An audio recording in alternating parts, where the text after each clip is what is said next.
Hello and welcome to another video that I'm doing about the PlayStation 4's remote play with the PlayStation Vita over the internet. I made a previous video which was interesting and it had some detail to it. I've done a lot more testing and I've gone a bit more in depth, so this is going to be a bit more of a technical video. Hopefully it'll help some of you that are having issues, because I've seen online that there's some people that are having different problems with remote play across the internet, so hopefully this will work for you.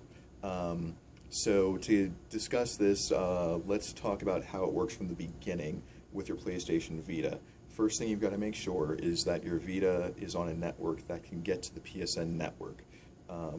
So if you're out and about, you're on your cellular network, or if you're at someone else's house, or if you bring your Vita to work or whatever, you've just got to make sure that you're actually able to connect to PSN. If you can't do that, then this will never work. So the first thing that happens when you try to do the remote connect is that your Vita attempts to see if your PlayStation 4 is on the same Wi-Fi network as it is. It sends out a broadcast with port 987. It tries 10 times, and which it goes by really quickly, so you're not even, like, you're just waiting for a few seconds. Once it finds out that your PlayStation 4 isn't on the same network, it then connects to PSN and goes through this process where it jumps from server to server to server, and tells your PS4 to try to talk to it.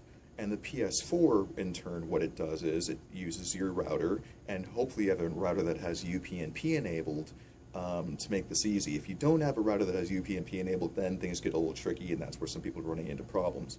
If you have UPnP enabled, your PS4 will enable ports 9295, 9296, and 9297.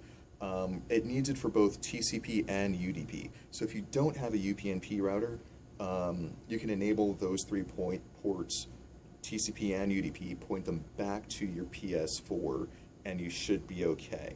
So what's going to happen is once your Vita talks to the PSN network, the PSN network in turn will tell your PS4, hey, I've got a request, open up, and it will open a connection between your Vita and your PS4, and they will then directly start talking to each other.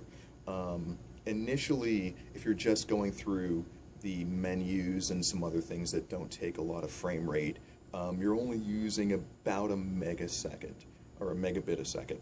It's not too bad. When you actually start playing games, it can get a bit intense.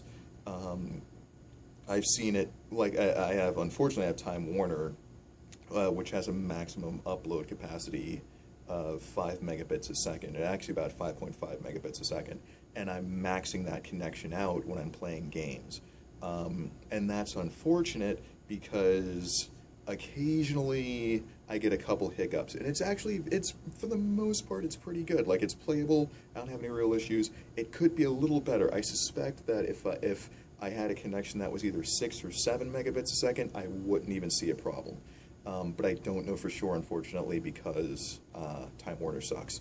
So you need an upload of about 5 or 6 at least to play your games, and you'll be fine.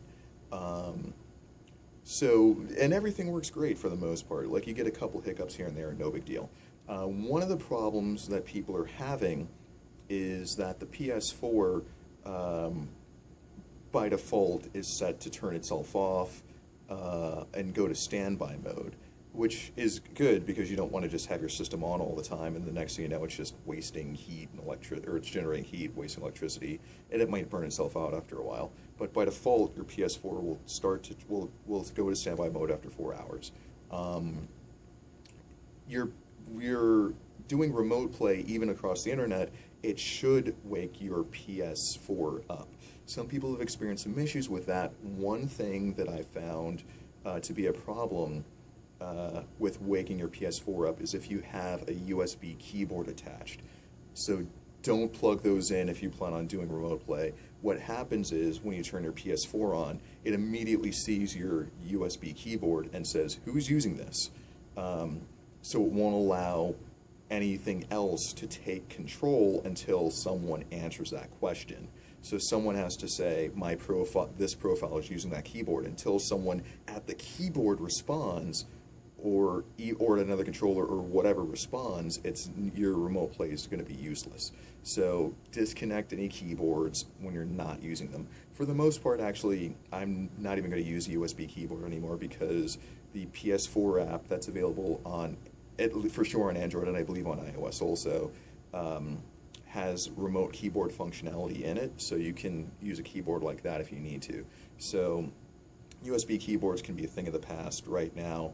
I tried using it, and it was a pain in the butt anyway. It made it harder to actually type than it should have been, because of how you have to interact with everything.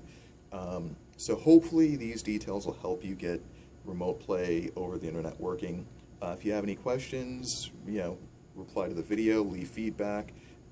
Check out some other videos and other things we're going to be doing at Nerd-Base. We're probably going to do some more deep diving on other aspects of the PS4 as they come up.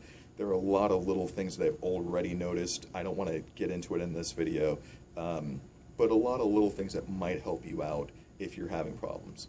So, thanks for watching.